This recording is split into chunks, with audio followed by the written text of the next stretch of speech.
الحمد لله وكفى وسلام على عباده الذين اصطفى أما بعد فأعوذ بالله من الشيطان الرجيم بسم الله الرحمن الرحيم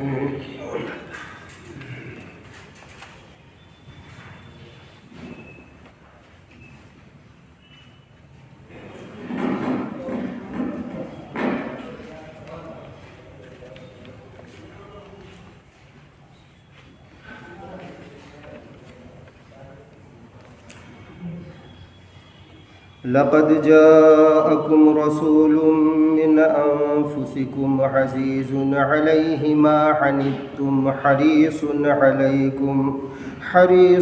عليكم بالمؤمنين رؤوف رحيم سبحان ربك رب العزة عما يصفون وسلام على المرسلين والحمد لله رب العالمين۔ درود پاک ہم سب عبادت کی نیت سے پڑھ لیں۔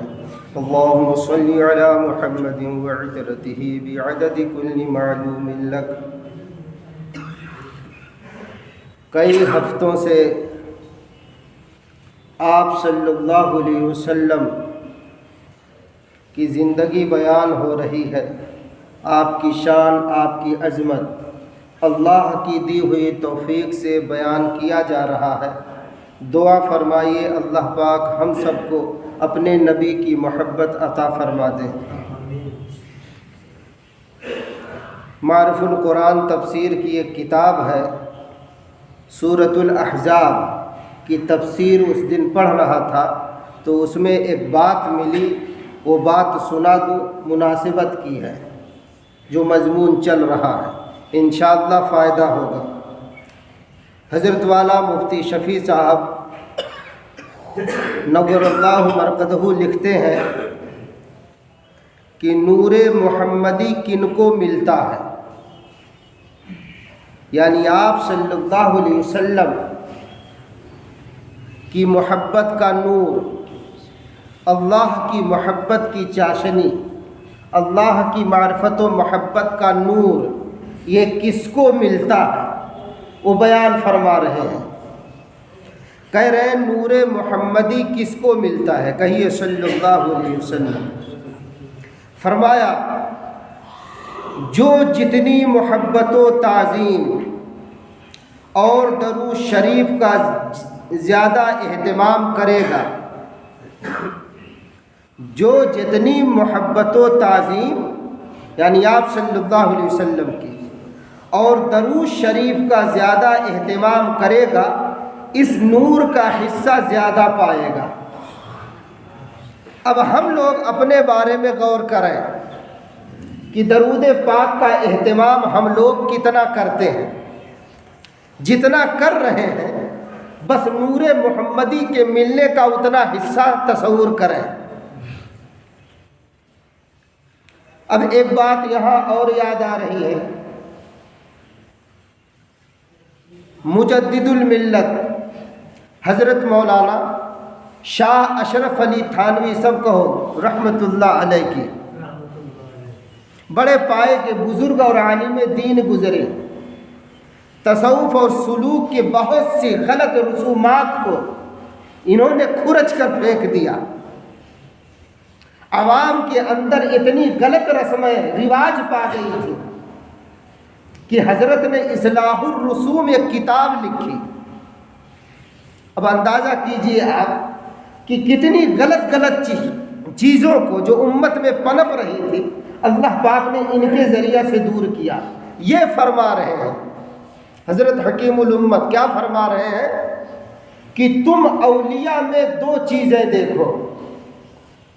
کتنی چیزیں؟ ارے آپ بھی بول دیجئے تاکہ سند رہے، ایسا نہ رہے کہ ہم اکیلے جو ہے اپنی ویڈیو بنا کے تشہیر کر رہے ہیں، ایسا بھی نہ رہے۔ حضرت فرما رہے ہیں اولیاء میں دو چیزیں دیکھیں۔ کتنی؟ دو چیزیں۔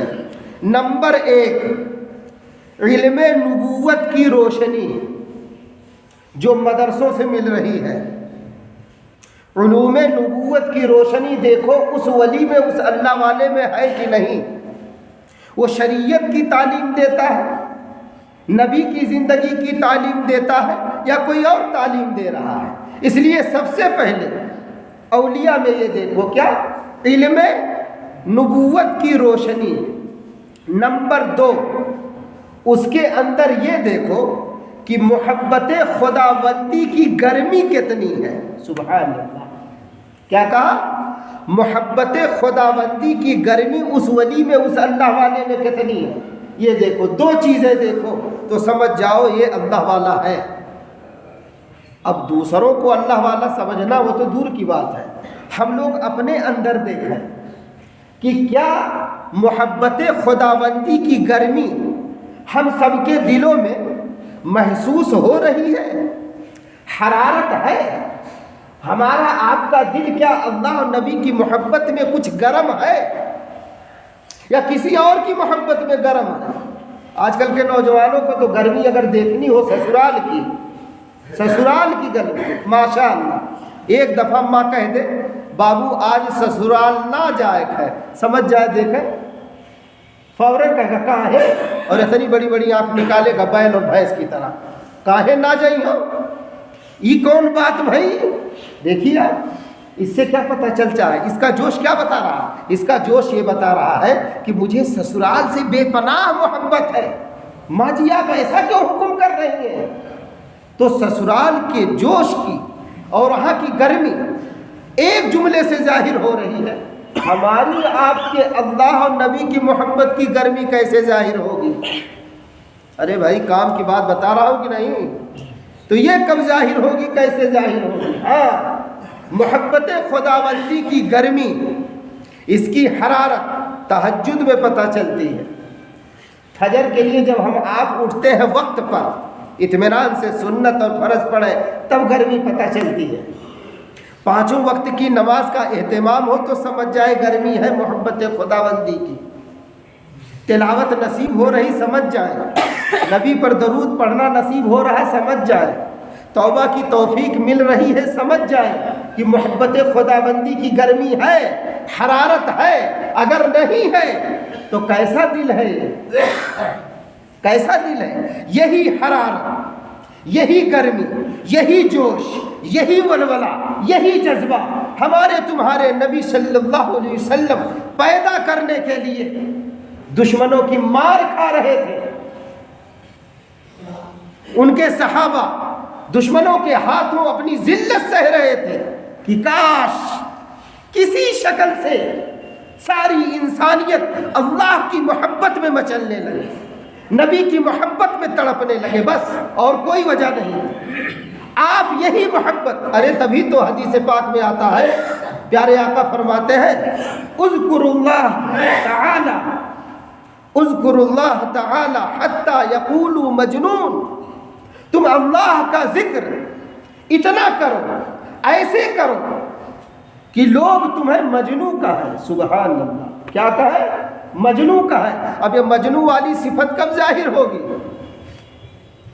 جب محبت خداوندی کی دل کے اندر گرمی ہوگی۔ مجدد زمانہ کہہ رہے ہیں کہ اولیاء میں تم 2 باتیں دیکھو، دوسری یہ محبت خداوندی کی گرمی۔ یہ انہی کا جملہ نقل کر رہا ہوں، حکیم الامت رسالہ ہے، اسی میں لکھا ہوا ہے۔ اب آپ ذرا بتائیں کہ پیارے آقا فرما رہے ہیں تم اللہ کا ذکر ایسے کرو کہ لوگ تمہیں اللہ کا مجنوں کہنے لگے، اللہ کا دیوانہ کہنے لگے، کہ یہ تو اللہ پر فریبتا ہے، دیوانہ وار شیدا ہے، قربان ہے ان پر۔ کیا ہم لوگ ہیں؟ نہ بوڑھے دکھ رہا ہے، نہ جوانے دکھ رہا ہے۔ یہ گرمی آخر دل کی کہاں جا رہی ہے؟ ان کی حرارت کہاں ہے؟ سمجھ میں بھی نہیں آتا۔ یہی جوش، یہی ولولہ، یہی امنگ، یہی جذبہ مدنی کریم صلی اللہ علیہ وسلم پیدا کرنے کے لیے امت کے درمیان چل رہے ہیں اور بلا رہے ہیں اور لوگوں کو کہہ رہے ہیں یا ایھا الناس قولوا لا الہ الا اللہ تفلحوا۔ اے لوگو، لا الہ الا اللہ کہو، اللہ کا ذکر کہو، اور یہ کہو اللہ کے سوا کوئی معبود نہیں۔ یہ اپنے دل و دماغ میں اتارو، پھر محبت خداوندی کی گرمی محسوس ہوگی۔ تو بجائے ماننے کے چند اوباش پیدا ہو گئے، کانٹے بن گئے، روڑے پیدا کرنے لگے. لیکن آپ اللہ کی مخلوق کو اللہ کی طرف بلانے میں لگے ہیں. ایک جگہ سے گزر رہے ہیں، ابو لہب پیچھے پیچھے لگا ہے اور آپ کہہ رہے ہیں قال النبی صلی اللہ علیہ وسلم یا ایھا الناس ان اللہ یأمرکم ان تعبدوا ولا تشرکوا بہ شیئا. اے لوگوں، تحقیق سمجھو اس بات کو. کس بات کو؟ اللہ تم کو حکم دیتا ہے. کس بات کی حکم دیتا ہے؟ کہ صرف تم اسی کی عبادت کرو، تم اسی کے سامنے جھکو، تم اسی کو ایک جانو، تم اسی کو طاقت والا گردانو، تم اسی سے اپنی منت سماجت کرو، تم اسی کو مشکل کشا سمجھو، تم اسی کو حاجت روا سمجھو، تم اسی کو بگڑی بنانے والا سمجھو. بس یہی ایک بات سمجھ جاؤ اور اس کے ساتھ کسی کو شریک نہ سمجھو، نہ بناؤ. یہ آپ کہہ رہے ہیں، دعوت دے رہے ہیں. پیچھے سے دشمن خدا، دشمن رسول ابو جہل لگا ہوا ہے.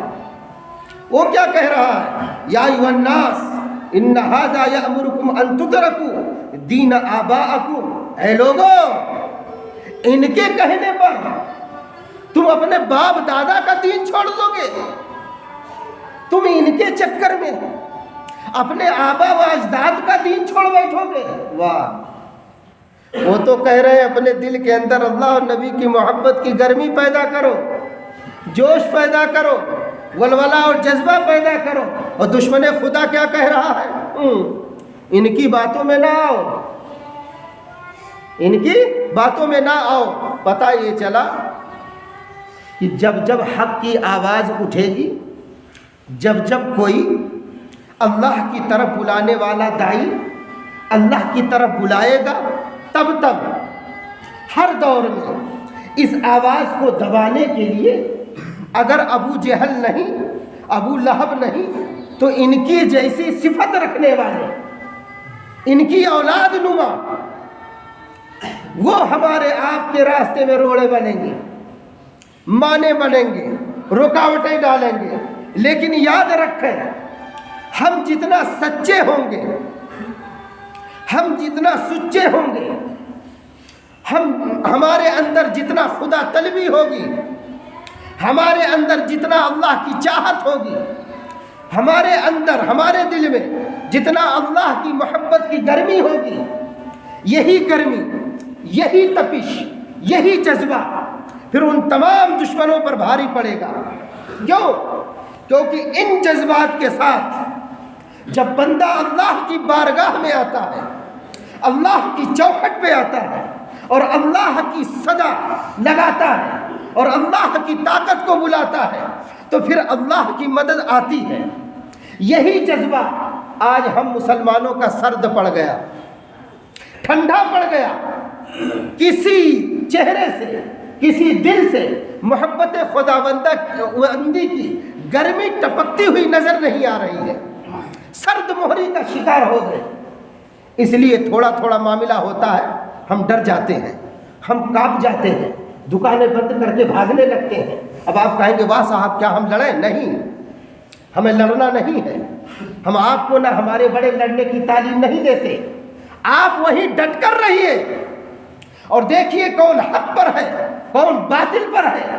جو غلط ہے اسے غلط کہیے، چاہے وہ اپنے سماج کا ہو، چاہے اور سماج کا ہو، چاہے وہ کافر ہی کیوں نہ ہو.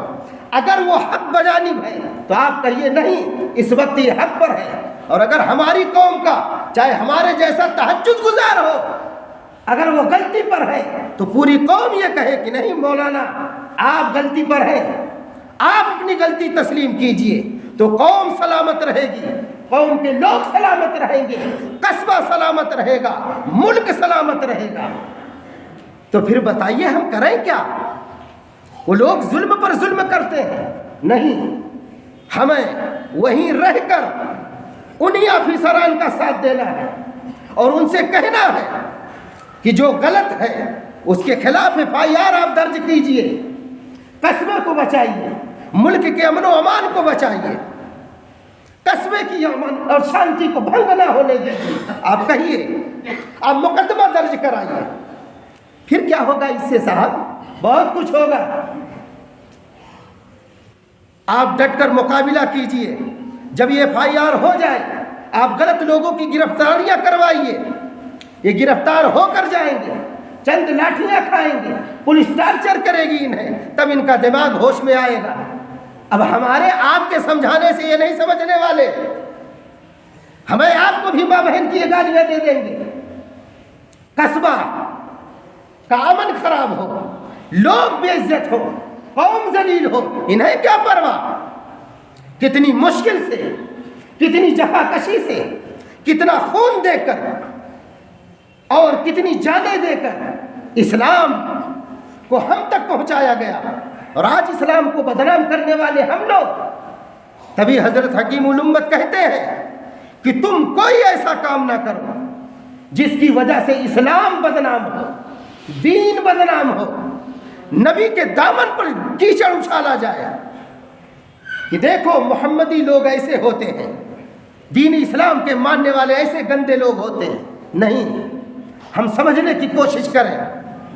جب FIR وغیرہ درج کرا دیں گے, غلط لوگوں کی گرفتاریاں ہونے لگیں گی, تو یہ میسج جائے گا کہ مسلمان ملک کا امن و امان بحال رکھنا چاہتے ہیں, یہ گڑبڑ نہیں کرنا چاہتے, یہ تو خود ہی غلط لوگوں کو گرفتار کرواتے ہیں. تو اس سے ہماری آپ کی امیج برقرار رہے گی, ہم آپ اس سے امن اور شانتی کے ساتھ اپنے ملک میں رہیں گے.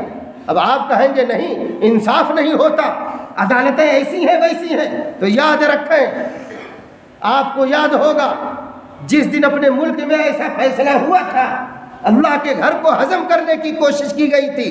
آپ یاد کیجئے اس دن کو, پورے ملک میں کیسا ماتم پڑا ہوا تھا, ان کے یہاں کیسے خود صفحے ماتم بچھا ہوا تھا.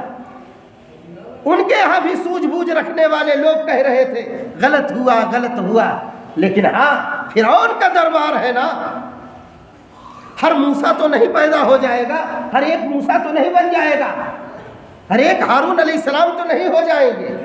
لیکن نہیں, ایک راہ باقی رہتی ہے.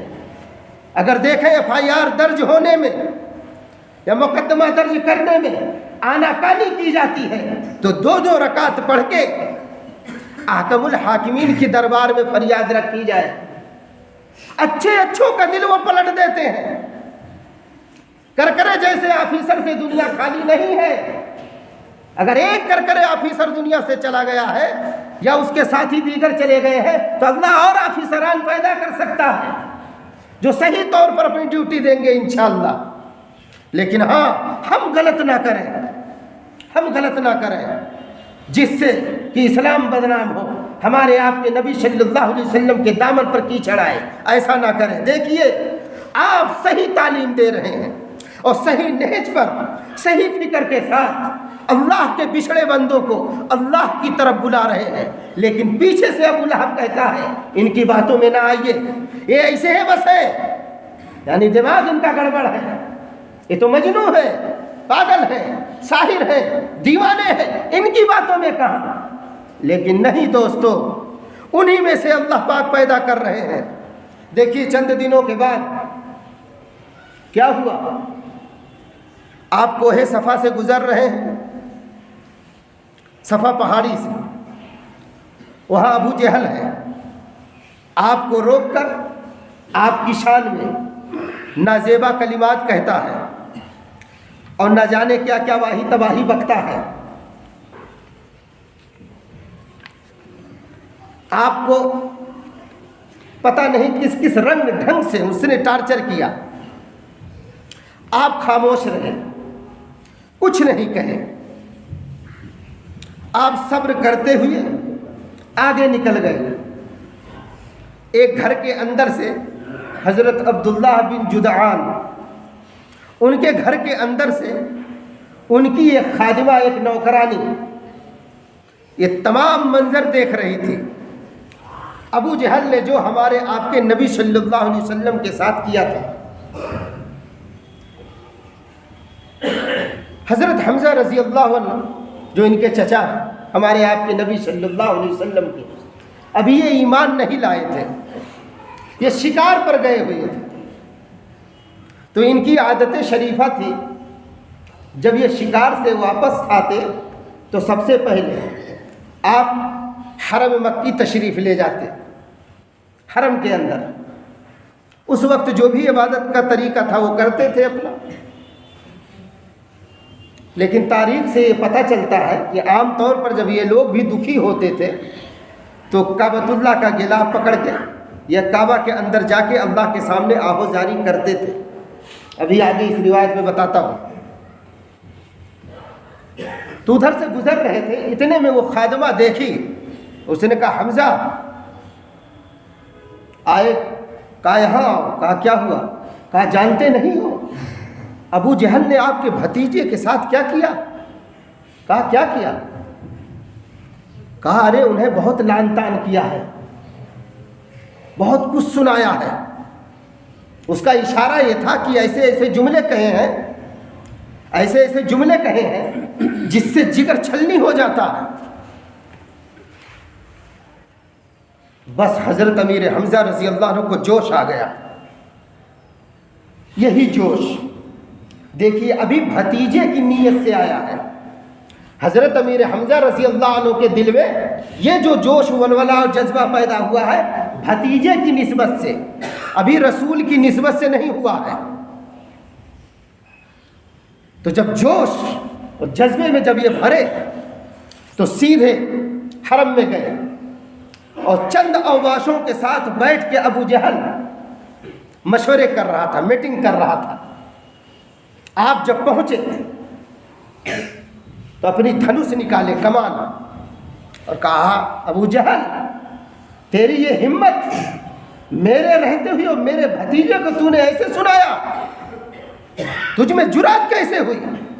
بس کھینچ کر اپنی کمان سے ایسا مارے، لکھا ہے کہ اس کا سر زخمی ہو گیا، اور اتنے جوش میں بھرے ہوئے تھے کہ ان دشمنوں میں تاب نہیں رہی کہ ان کے مقابل میں آ جائیں۔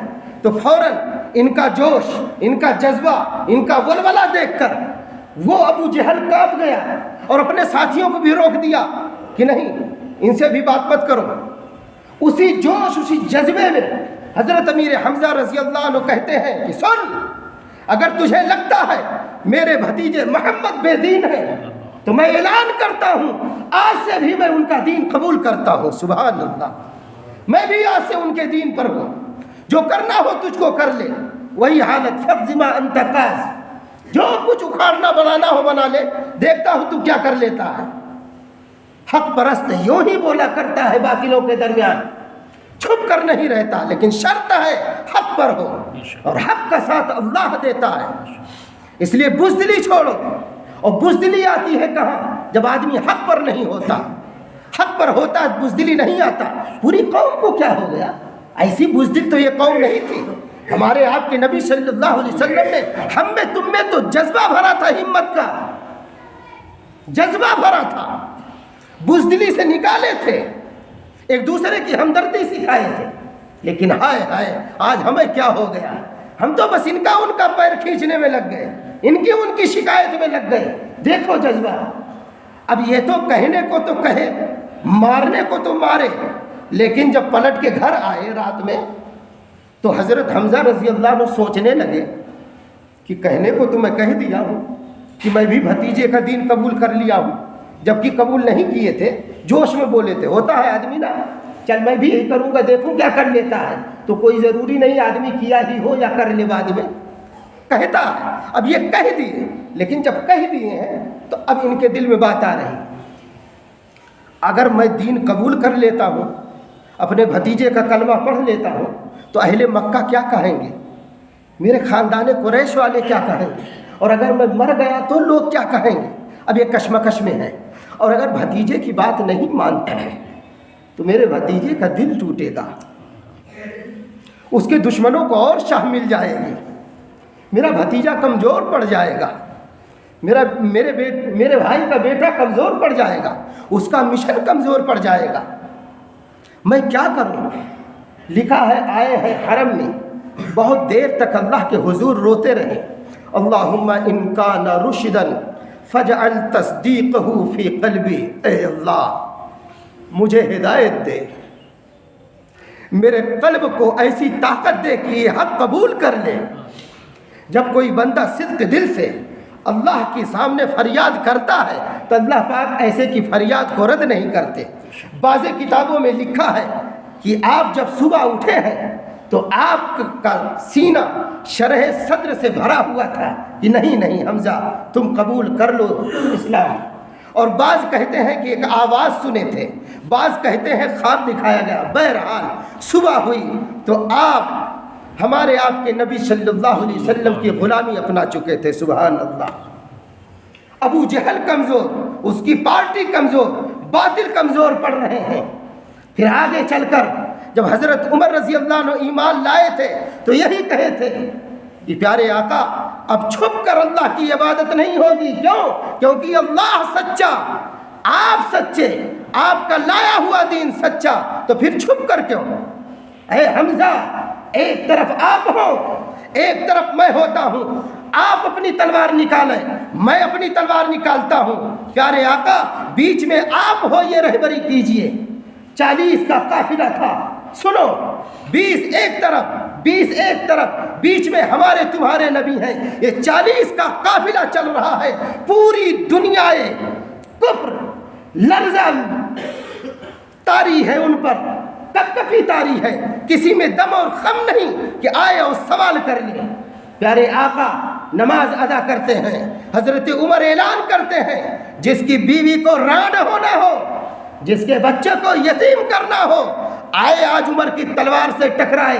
اسلام اب علی اعلان ایسے ہی اپنے عبادت کی اور اپنے آنے والوں کی دعوت دیتا رہے گا۔ جس کو قبول کرنا ہو آ جائے، اسلام کا در کھلا ہوا ہے صلی اللہ علیہ وسلم۔ پیارے آقا کے دیوانے اس طرح سے ہمارے تمہارے پاس اسلام پہنچائے ہیں، اور ہم آپ ہیں چھپ چھپ کے گھروں میں بیٹھے ہیں۔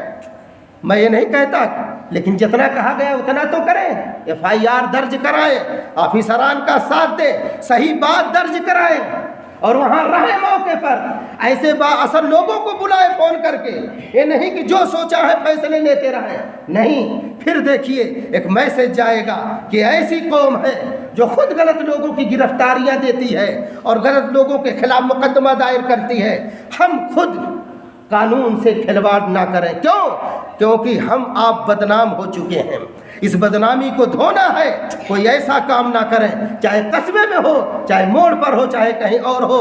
اور اپنے نوجوانوں سے خاص کر اپیل کرتا ہوں، اگر تمہارا دل ایک لڑکی پر اس طرح عاشق ہو سکتا ہے، اس طرح فدا ہو سکتا ہے، تو یہ دل تمہارا اللہ اور نبی پر بھی فدا ہو سکتا ہے۔ اس لیے کہتا ہوں، کسی خاکی پہ مت کر خاک، اپنی زندگانی کو جوانی دی ہے جس نے کر فدا، اس پر جوانی کا سجدہ اللہ کو بڑا محبوب ہے۔ اگر تمہیں اللہ سے دل لگانا نہیں آتا، میں دعویٰ نہیں کرتا، آؤ جو کچھ میرے خواجہ مفتی محمد حنیف صاحب رحمۃ اللہ علیہ نے سکھایا ہے میں تمہیں بھی سکھانے کو تیار ہوں۔ آؤ، اگر نماز میں جی نہیں لگتا آؤ بتاؤ، تلاوت میں جی نہیں لگتا آؤ بتاؤ، ماں باپ کا چہرہ اچھا نہیں لگتا آؤ بتاؤ، بھائی کا چہرہ اچھا نہیں لگتا آؤ بتاؤ، دل کے اندر نفرت ہے، کدورت ہے، دشمنی ہے، حسد ہے، جلن ہے، ختم نہیں ہو رہی ہے، آؤ بتاؤ، انشاءاللہ علاج بتاؤں گا، یہ ساری غلاظتیں نکلیں گی۔ دعا فرمائیے اللہ پاک ہم سب کو کہنے سننے سے زیادہ عمل کی توفیق دے، اور اپنے نبی کی بتائی ہوئی تعلیمات پر عمل کی توفیق دے۔ تو حضرت کی آخری بات بتا کے ختم۔ حضرت نے کیا کہا؟ اولیاء میں دو باتیں دیکھو، ایک اس میں یہ دیکھو علم نبوت کی روشنی ہے کہ نہیں، نمبر 2 اس کے دل کے اندر محبت خداوندی کی گرمی ہے کہ نہیں۔ یہ دو چیزیں دیکھو تو اس سے دین سیکھنا شروع کر دو۔ وما علینا الا البلاغ۔ سنت پڑھیں۔